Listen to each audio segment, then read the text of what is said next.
Hi, everybody. Welcome to It's My Rant and I Own It. I want to start off with my rant. I just want everybody to please recognize young people around this world. Recognize them for who they are, who they can become. And remember that cliche about our future is true. So I'm ranting about because they don't get any respect. I'm like Rodney Dangerfield now. Our young people don't get any respect. And that's not right because we were there. If we are alive in our old age, then we were there. And what do we want? We wanted to be accepted. We wanted to be involved with something and loved by people and wanted. Well, that part hasn't changed. The world might have changed, but our desires to belong has not changed. So that's my rant, and I own it. Now I want to welcome my guest, A. Garcia. Hi. Hi. Thank you for having me. No, thank you for joining the show. I am so excited to talk to you. I was reading your bio. Oh my goodness. You are a doer. I call you a doer. You didn't sit around, you didn't wait on anybody. You decided to do what you felt in your heart was right to do for you. And I admire people like that because in this world we're so, we want likes, we want to be accepted, we want to this and that. But some people say, hold that. Let me do what I feel is right and what I feel I should do in life. If that's helping others, if that's being available to others, whatever it is, people like you make me have hope and inspire me. And so I was excited that you were coming on the show. I got some questions for you after reading your bio. But first, I want you to introduce yourself and tell us who you are. Okay, well, thank you for that. And that's a lot to piggyback off of your beautiful intro. Sorry. so, my name is A. Garcia. I was actually born and raised in Chicago and left, Hey. hey, left about 20 years ago. And, for those of us that lived in the hood, we know that just leaving the hood is, a success in itself. Yes. It's not easy to get out when that's where you start. um but I made my way. I fought my way through, actually. And so I have a lot to share as it relates to my story and how I got into, the most violent situation I've ever seen or that I've been exposed to. And I can talk about how I worked through it and definitely give some action items for everybody listening today to help better themselves. Because as you were mentioning, I think we all want a sense of belonging. I think we all want to feel loved because it feels good to feel loved. And we can always level up how we love ourselves. Because I think if we start there, we can build boundaries from there. And we can love others because we love ourselves. Absolutely. Already I have fell in love with you and how you think. Thank you. I love it. So, okay, so let's start off. Excuse me while I put on some eyes because these are tired. That's all right. So wow, I don't even know where to start with your bio. Your through your own lessons, and it says harsh lessons, but I'll let you talk about that part. It says that you brought on extreme independence, resulting in areas of her life being sabotaged repeatedly. Her personal journey of post traumatic growth has led Garcia to dedicating her life in developing transformational programs, various forms of coaching, certification courses, and establishing a nonprofit to help real time victims. Now, what's the name of the nonprofit? And tell us again why you started. Okay, great. So the name of the nonprofit is Confronting Domestic Violence. Can you believe it? It was available. I love it. Confronting Domestic Violence. A lot of people take the word confronting as a negative. They think it's combative right off the bat. Right, right. It's used a lot, for military, but when you really think about it, and when you really think about it, it confrontation means that you care enough to come to a resolution. So John Lewis says, if you see something that is not right, not fair, not just, you have a moral obligation to do something about it. And to me, that defines the positivity on confrontation. It's it's what your belief system is, that is what you follow, right? So if you believe that the word is negative, you're going to avoid it. But if you believe that the word is for a positive outcome, you're going to seek it, Right. right? So when I look back at some of these, great individuals that really left a legacy behind, and these are their messages, I'm like, man, they were just really trying to say the harsh word in a nice way. Why does it have to be categorized as a harsh word? So confronting domestic violence is, I have a vision and a mission. The mission is to help real-time victims that are in a real-time situation and they have children. What I do is I help them relocate so they do not have to leave all their belongings behind for their safety. Okay. So I have about 3, 4 different sponsors. We run background checks. We have board of directors. They have to, vote to make sure that the individual is qualified. We do the vetting process, and then we have the sponsors that are dedicating their resources to support this mission and help the real-time victims. Yeah. So that, to me, and that's without $1 being donated. I already have the program up and running. The only thing I'm waiting for is the 501c3 status from the IRS. As soon as I get that, the first individual that's in need, I will be able to help. Wow. So Yes. what year did you start it? I just started this year. This year. Yep. Wow. So that's how you know when things are meant to be. I say when it's ordained, because I've put in a lot of work in getting it started on the back end, administratively and behind the scenes. But Yeah. for me to already have a full on um, project, a full on program, because I've been soliciting to different and soliciting and marketing to different what I would call stakeholders to make the program complete. Yeah. They've jumped on board. Of course. And yeah, and don't get me wrong, domestic violence does not discriminate at all, ever. No.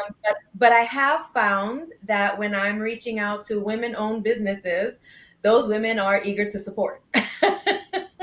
It's funny, but it's not funny. And I'll say that it's because of the statistics. If I talk to 3 women, 1 out of those 3 women either have been impacted by a form of domestic violence or they've been exposed to it at some point in No. their life. Someone. Yeah. And that's the mission. The vision is to influence legislation to up level the current mandated requirement through OSHA. OSHA mandates that workplaces have what's called a workplace violence policy. Yeah. I've done my research and I've learned that workplace violence, 70% of the time, is actually domestic violence spillover. Really. So if these policies can be converted into programs, then people will actually have resources. Because since COVID, resources have gone down because all funding and all support is going to COVID. Where if you do your research, you'll see that the pandemic created many other pandemics within it, and domestic violence has gone up exponentially. As has violence. Period. 100%, as Yeah. has by, especially in Chicago. Oh, you ain't got to tell me. Listen. Girl, yes. But I'm interested to know too. Is there a ratio, or in your research have you found between black, brown, and white?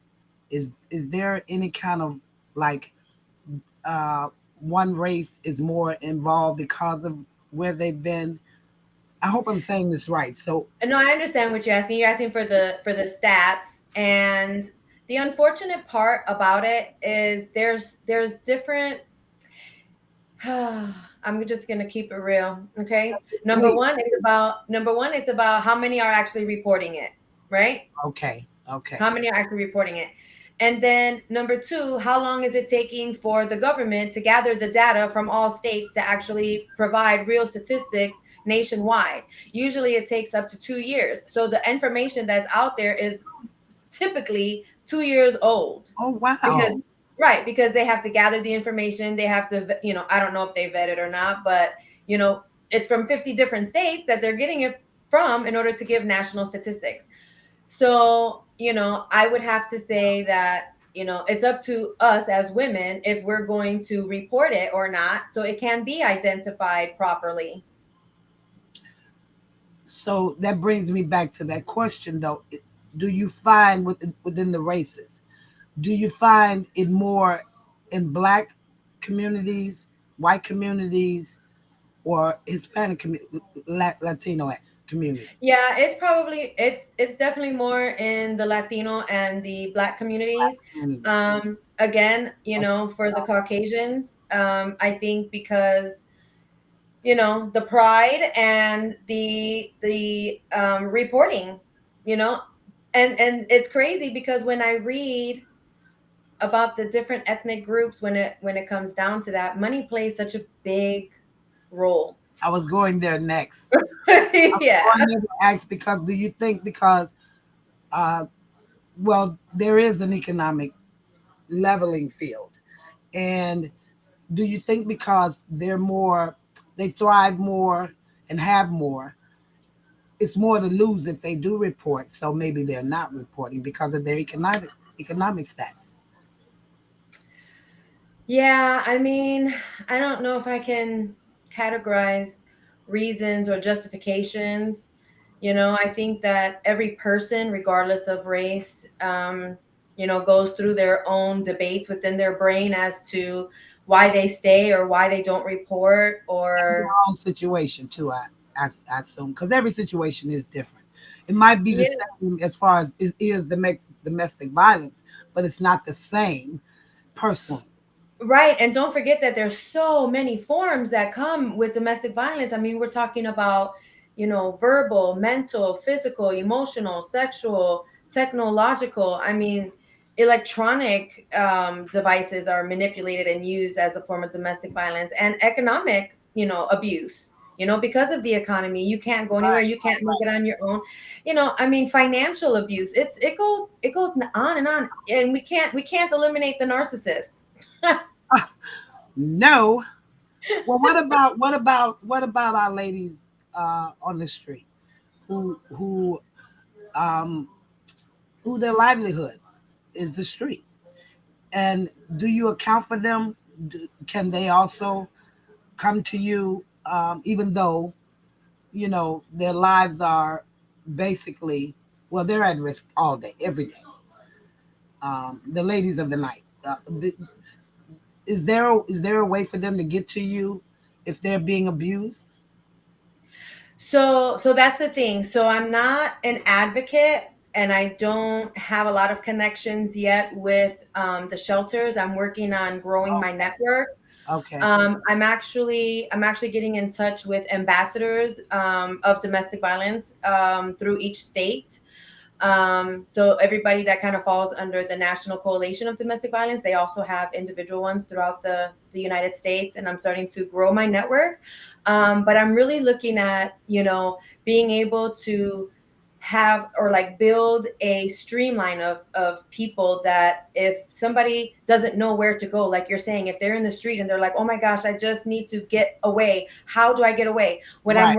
What I'm working on right now is developing a full network where it's like, okay, you know what, I know this advocate, I can help you with this shelter, like basically delivering a list of resources that are active and current, because my personal situation, which we haven't gotten to yet, I spent days, weeks, and months calling 1-800 numbers, getting just pushed on to the next number, getting pushed on to the next number. And so, you know, because things, time changes and funding and everything else, a lot of places you have to check at least once a year to make sure that they're still active. So a part of my certification program through my nonprofit is actually finding active coaches that have current clients or people who are in the EAP world, providing resources to employers, because I think there's where the pockets of money, come in. If funding is being taken away on a government level, well, corporations have enough, their pockets are fairly deep, let's build these programs for people. If you Right. have an EAP program for gambling addicts or porn addicts, why don't you have assistance for, or programs for, or resources for victims of domestic violence that are coming into your workplace and they're punching in when they're on the clock? They're your responsibility. Yeah. I agree with So yeah. So what I want to do is I want to certify, I want to get coaches in all states that have current clients, whether it's, business to business or, business to client, and put them through a 12-week um, program that I offer that teaches them how to find out what their current resources are in their state, starting at the legislative level.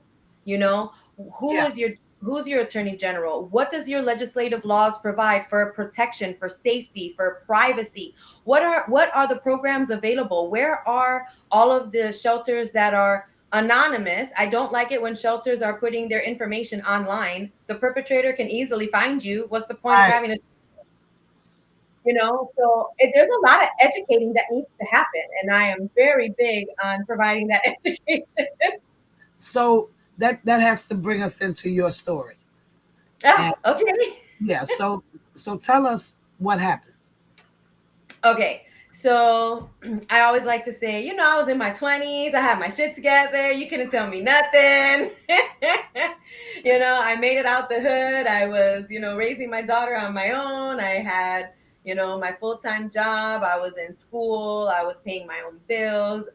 You couldn't tell me I didn't have it together. Yeah. And so, I met an individual that I was not anticipating anything serious with. We were just dating. And, about 6 months later, it got a little serious to the point where I found myself pregnant, and we were having a family.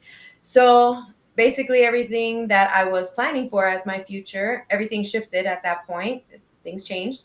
Um, and I would say a few months after that announcement, he was offered a position in a different state, and, offered for me to, make up my mind on what I wanted to do. Did I want to stay or did I want to go? Yeah. And, I felt confident enough to leave everything I've ever known behind and go to another state and start fresh. Why not? It was exciting. So um, he left first because I have my child in school, and I was working and going to school myself. So I had to pack and give my notices and just get myself prepared and together. Yeah. Um, so I wanted to do it during the late spring break, so no time would be lost as it relates, to the transfer of schools, and of course have everything set up to where I could get to my doctor's appointments and start meeting the doctors and where I was, going to deliver my new baby. Um, so I did all of that, and I would say that it took about 3 weeks for our personal belongings to arrive. And when they did, I was eager to unpack and find space for everything because I needed to start nesting to get my new baby, Yeah. prepared for my new baby. So while he's at work and I'm unpacking and putting things away, I find remnants of another woman. And I was in complete disbelief, and I just kept backtracking. Like, did he say he had family over? Did he say he had friends over? Like, I don't remember anything of the sort. Okay, how am I going to bring this up? Do I want to snap off right now? Do I want to wait until later? I'm out here with nothing, with nobody. What is my plan of approach? Right? That was my all day taunt. Yeah. So I waited until till my 8-year-old went to sleep. So we're talking about 10:30 at night. And I said, hey, I need to have a conversation with you because I'm a bit torn as to why an opportunity for me to come out here was presented if I shouldn't have came. You could have just told me what was going on and I could have stayed home. And so he didn't really understand what I was talking about. So I had shared what I found. And then I was immediately accused of going through his personal belongings. Mind you, this was just under the bathroom sink that we were sharing, okay? Yeah. So I repeated myself. I said I was putting the belongings away, and this is how I found it, not that I'm going through your personal belongings. So that was it. Before I knew it, I was on the floor, and he was sitting on top of my pregnant belly, and he had his left hand around my neck and his right fist closed fist punching me right behind the ear with his right hand, just continuously. And I heard my baby's voice at the top of the stairs. All I heard was the faint voice of a scared little child calling for their mom. And it was, Mom, Mom.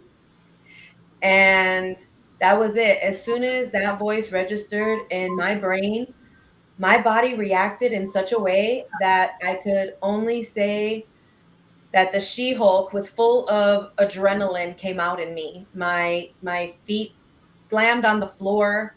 I was already on the floor. I just, my feet slammed to the floor flat-footed, and I thrusted my hips towards the ceiling in such strength that he actually was like not catapulted, but I flew him off of me.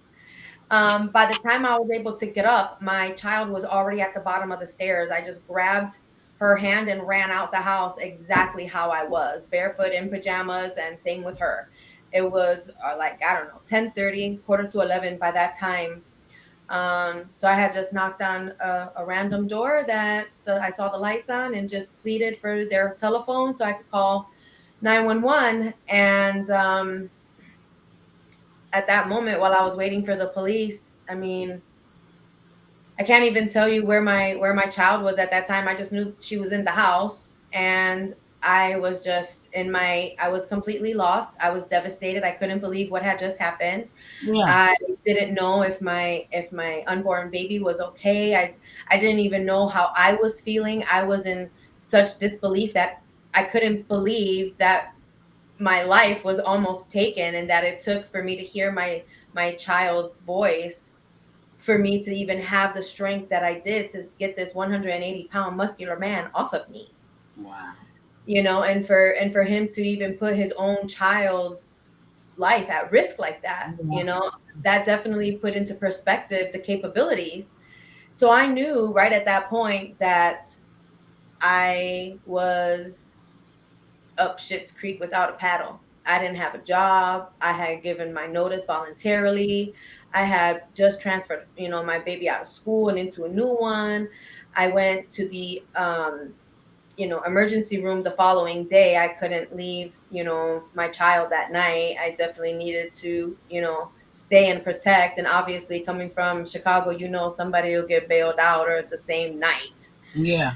So, with me being in a whole different state, not knowing what the laws were, and not having anywhere to go, I literally just put the couch, the table, the TV, everything. I barricaded the door, and we had an escape route out of the window. So You they know, make him leave. I'm sorry. Did they make him leave? Yeah, so they did take him, but I didn't know if he was coming home that night. Right. I didn't know. So I didn't go to sleep. I stayed up researching my tail off on what are the laws, what can I do, how do I do it, how do I stay in touch, what do I need to do, how can I make sure that my kids are safe until I figure out what in the world am I going to do with our well-being. We had just moved there. I Yeah. know I didn't know anybody. Yeah.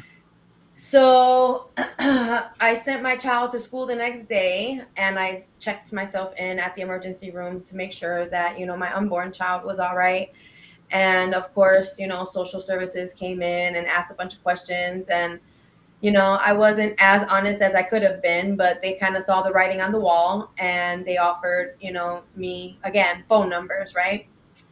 So, thank goodness the court systems now have a lot of self-help centers. Yeah. And I at least knew that that was a place that I could go, because I realized that he was not coming out anytime soon, that I did have time. How much time, I'm not sure, but I had to figure out what my rights were and what I could do. So the doctor advised that I could not leave. I was not to go anywhere on a plane, on a train, in a car. I was extremely high risk. They agreed with me and moved my C-section date up by 10 days. So I was able to have my child early because I was like, I'm so stressed out. Are you kidding me? Like I'm like lifting heavy things for my water to break. I need my baby out of me. So, so he doesn't have to deal with, everything that I'm going through internally. So I was able to do that, and with the police report and everything else, that I had from the self help center, I was able to get my name off the lease. So then this way my credit wouldn't be damaged, and when I got back to having a job, I would be able to get a place for us. Yeah. Of course, from the moment that happened, I only had 37 days until I was giving birth. So I had 37 days to figure out my life, my future, everything with what I was gonna do with my kids. Okay. And summer vacation was upon us. So Wow. I actually whatever I could move, I put in storage. Whatever I couldn't move, I left behind. And I ended up renting a single room just for myself and my two children until I was able to, get him into a daycare and get a job. So you Um, stayed there. You stayed in that state, that place. the state, yes, I was not going to go back home because I believe that number one, I'm not gonna go back to a place where we both know the same people anymore. I almost had my life taken away. My unborn child was almost, murdered Yeah. by his own father. So I was not going back to that same place. We do not. He does not need to know anything about me. Even though I grew up with, child abuse, even though I grew up around the violence, even though I had teen dating violence, even though, we all know what's outside our house when we open up the door in Chicago. We all know. Yeah. So for me to go back there, that was not going to happen. Yeah. I said, Lord, I know you didn't bring me all the way out here for this. Yeah. Okay, so I'm gonna stay strong and I'm gonna stay true in my faith, and I'm gonna do what I need to do to protect and provide for my children. Wow. And so I would say that the survival combined with desperation is what made me have tunnel vision on seeing nothing but the needs. There are no wants when you're in a situation where it's life or death. It is Yeah. what do you need, and like a starving animal, you need to go hunt and get what you need. Wow. That's an amazing story. And thank God that you're okay and your children are okay and you were able to come back and do what you needed to do to survive. I commend you. Um, wow. That's amazing. That's amazing. So, I just a couple of more questions if you don't mind, and then I want to hear your rant Okay. because I'm sure you have one. I do. Okay, okay. So, kids, eyes, Diane, eyes. Kids in our community deal with gun violence a lot, and I know that's a topic that touches close to home for you. Do you mind sharing your thoughts and what can you tell young people coming from that environment? I mean, that's really hard because, to be honest with you, my personal strong opinion is that children really don't understand. They don't have the capacity to understand. It's not their fault. They just don't have the capacity Yeah. to really understand the value of somebody's life. And, social media, movies, video games, all these things that promote violence, those are the things that we need to start changing and shifting, because when it's constantly in front of you And this is coming from my upbringing. That's all I knew. That's all I knew. I didn't know any different because everything around me was violent. Yeah. It's not until you either reach a certain point in your life where you're like, okay, this has got to be a non-negotiable. Like this just doesn't feel right. It's something that comes from within, or something clicks that you're seeking. You're seeking something outside of it, and then it finally registers. But when that's all you know. That's all.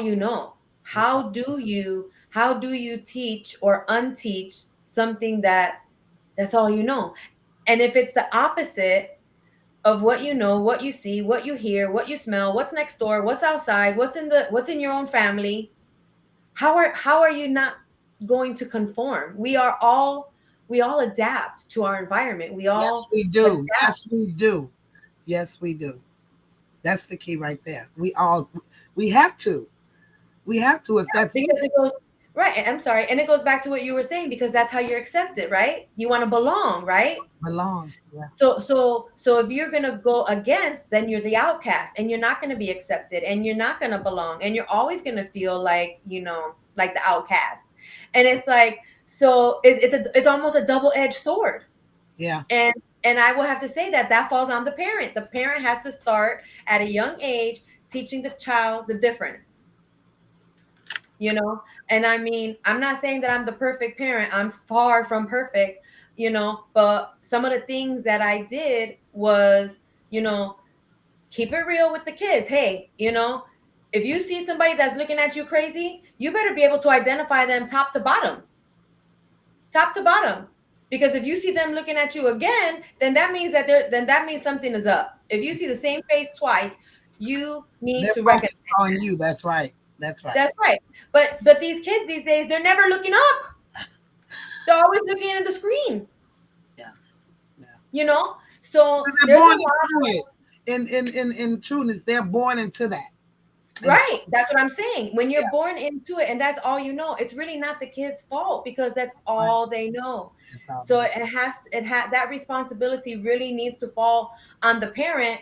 And then obviously, we're talking about adolescence here, because once the kids are, 9, 10, and teenager, they're out running around doing their thing. But if you parented them with the morals and the ethics to understand and know when to say no, and turn the other way and not get involved, you have to really believe that you instilled that, and that your child is going to respond accordingly when they see it, smell it, feel it.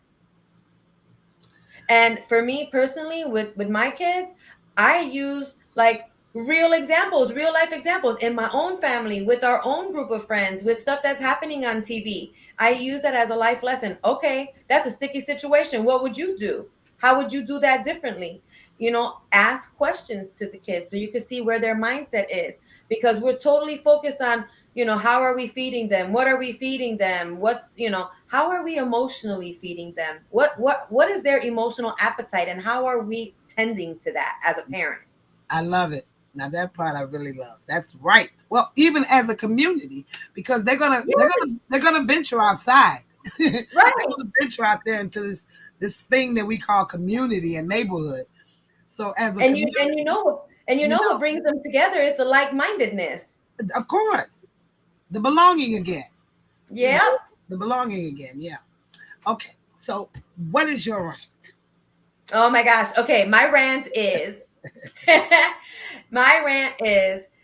all of us are hurting from something or someone from our past. All of us, no matter what. My rant is, open up your calendar. Open up your calendar and put an end date. Because if you don't put an end date, how long are you willing to let it continue? You know when it started. True. So how do we do that though? How do because you're talking about emotions, you're talking about mental health, you're talking about all these different spirit, even spirituality. You're talking about that. So Yes, we can't just like snatch it from us and you know put it in there.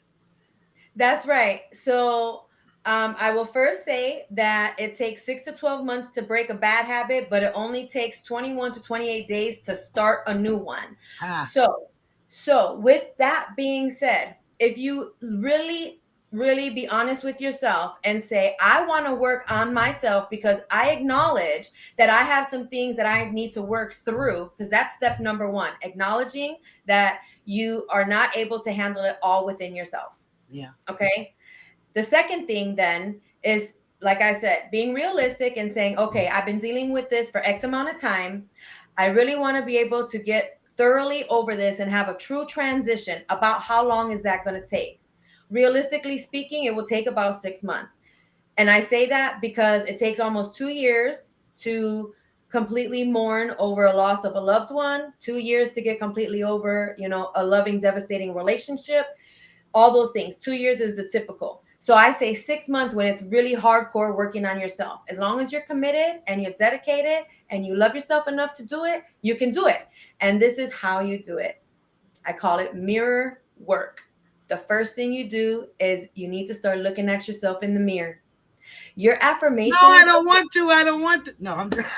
No, but let me tell you that that's a lot of the real responses, because the mirror is not your friend, it's your enemy sometimes, right? Mhm.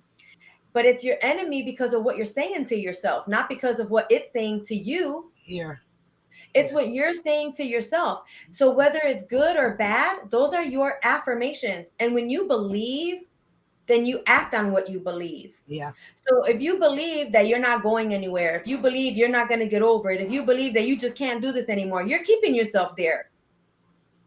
But if you start talking to yourself and saying, this is done, we're not doing this anymore. I love you and you deserve to be loved. And I am the one that is going to pull you through this. We're going to get through this. I got you. The same way you would talk to your child that you love unconditionally, the Yeah. same way you would talk to your best friend that you love unconditionally. You have to talk to yourself the same way, because how dare you? You wouldn't let nobody talk to you like that. So how you going to let yourself talk to you like that? That's right. You know That's what I'm right. saying? That's So right. it really starts with the mirror. And even though I say mirror work, after about 2-3 weeks, it becomes fun. It's your friend. It's your companion. You're no longer talking shit when you're walking by your reflection. You're like, oh damn, okay. you know, but you really have to be committed to yourself the same way you would be committed to your child or your best friend. So how do you do it without everybody in your house thinking you're crazy? 'Cause- Listen, crazy knows crazy. So either you join me or you ignore me, okay? That's true. That's true. I have really enjoyed talking to you. I'm really amazed by your story and what you decided to do in spite of it. Um, Thank you. I definitely want to reach back out to you again because I want to know some other things, but mainly I want to keep in touch with you because I can see you now. You're going to impact so many lives and you're going to help so many people. And you know that domestic violence can be male and female. Oh yeah, Yeah, yeah. 100%. So I know that you just the way you speak to it is so demanding. Like you're telling people that we need to look at ourselves and we need to take care of our situations, and that could be anybody. So I really want. 100%. Thank you. I'm sorry, I didn't mean to That's interrupt you. I'm okay. That's sorry. okay. Go ahead. Go I, ahead. I just wanted to leave it off with, you know, the value you put on your life is you're the only one that's going to put that value on there. You have to know the value of your life. And if you don't know the value of your life, figure that out. And when you do, understand the price that you pay when you neglect your mindset. Mm, it's a high We price. we're I don't quick think to. there's a price can be put on that either. Right, exactly. We're quick to invest in little things here and there, but when it comes to our mindset, neglecting it is the highest ticketed price that you'll pay, Yeah, I think. I do too. I do too. Well, again, um, A. Garcia, thank Hey. you. I want to give you that chance to get that in there. Thank Thank you you. so much. I really enjoyed having you on the show. Uh, Definitely, Sunny will let you know when we get ready to release it. We'll be promoting it, and hopefully you'll promote it too. And if there's anything Like if you ever come here again, or anything that you need us to know, please reach out and let us know. I most definitely will. I most definitely will. I'm actually going to be connecting with Women's Voices in Chicago. They're another nonprofit. Yeah. I'm gonna be connecting with them. And if you wanna follow me on social media until I get Yes. my other platforms Yeah. out there, I have two different pages. One is Be Your Incredible Self. That's my motivational, my programs, and all that. And then my Confronting Domestic Violence is the nonprofit, which I'm gonna be launching within the next like month or so. But you Will you can let definitely us follow. know when you launch it? Oh, heck yes, I will. Okay. Okay. And say that again. Is that your blog? That you're talking about the first one? Be Your Incredible Self. So Be Your Incredible Self is like just my social media platform on Instagram and Facebook. Okay. Okay. And that's where I talk about thriving beyond the trauma of domestic violence. Okay. Okay. Definitely, we will make sure that everybody knows that. Again, thank you so much. Thank Enjoy you for your having me. evening and reach out if you come to Chicago because I would love to meet you in person. Oh, I would love to meet you too. And I most definitely will. I'm going to hold you to that one. I will. Thank you. Thank you too. Thank you so much. Sonny, are you there? I guess he's Ooh, girl, I'm somewhere. over here sweating. Oh, I was sweating in the beginning. I mean, I was. So you're okay. You're all right, right? Yeah. With what? With what? I mean, you're okay. You're okay with the show. It went well for you. Was it anything that you think we missed? No, I think that you are professional, and I was able to. It was conversational, which I really like conversational opposed to like interviewish. Then Yeah. it just seems more real, more authentic. Yeah, me too. I do. I like conversational. Um, Yeah. So Sonny, hello. yeah, he's off. He's like, forget it. These girls are crazy. Do you have any? But before I hang up, do you have any feedback for me? Like, how did I do? You did great. You did. You brought us into your story. You did that from the beginning without even telling the story. And Oh, you sounded. And when I said demanding, I mean that in a complimentary way, because you really owned it. You owned what you did, and it makes me as a woman. Um, in my early teens, I went through that domestic violence. Well, I was 17. I got married at 16, so I was married, and I went through domestic violence. But when you were talking, I could feel myself standing up in my chair. Like, yeah, you know, yes, that's right. well, I got it. There you go. So I was truly amazed and inspired, and I love interviewing people like you. I do. I meant that from the beginning, because you're so inspirational in lifting others up. Without you even doing it, trying to do it, you do that with your voice and your story. And I love having you as a guest. And I'm going to reach Oh, out again. I know. yeah, we should. I could be more like, hell to the no. When it's time to say hell to the no, you need to know when it's hell to the no and stick to that. You know what I'm saying? Hey. Yeah. But yeah, I'm totally open to being back on. Just let me know. Okay.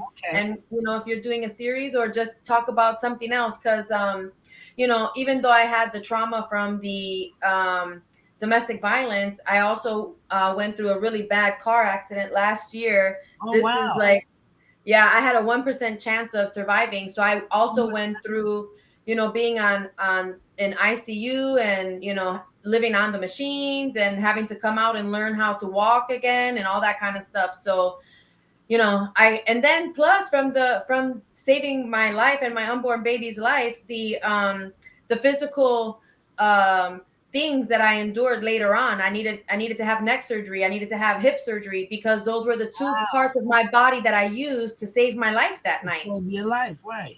Wow. Yeah, so we could definitely have another conversation where we're talking about the long-term effects of what domestic violence brings, not just mental, but emotional and physical, because moving on is a physical thing. For us, for the survivors, moving on Yeah, is physical. For yeah, society, moving out is physical. yeah. No, no, moving on is physical. It's Moving like we got to move beyond. I think too, moving on is not a one-time deal. You that hangs with you, so you're continually moving on. Always, yeah. I mean, Always, always. yeah, Yeah, like I I know. At said, least 5 years. for me, and I was like 18, 19, and when it happened to me, and I'm 65 now, and I'm still moving Right, from that. From that, right. it's not something you clock it and put it over here and leave it, and not that you carry it either, but you don't forget. You don't That's forget. You know. that's right. Yeah. So And okay. you're triggered. And you're triggered at times. Thank you.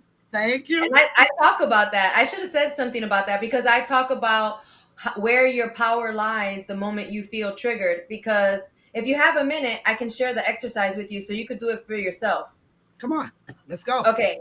So when you had said that you stood up like that, when you were like, when you're triggered, where do you feel it in your body? All over. Actually, I do because Okay. I was abused all over. So I Uh-huh. feel it. I feel it. It does. I mean, that's what I mean by moving on because you feel it. It stays. It's there. Exactly. So that's what I talk about. I talk about your physiological change. You physiological, your body goes through a physiological change as Mhm. soon as you're triggered mentally, right?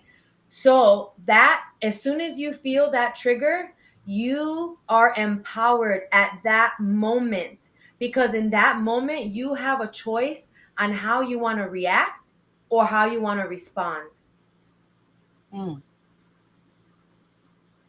Because a majority of the time when we're triggered, we're just snapping right back. Oh yeah.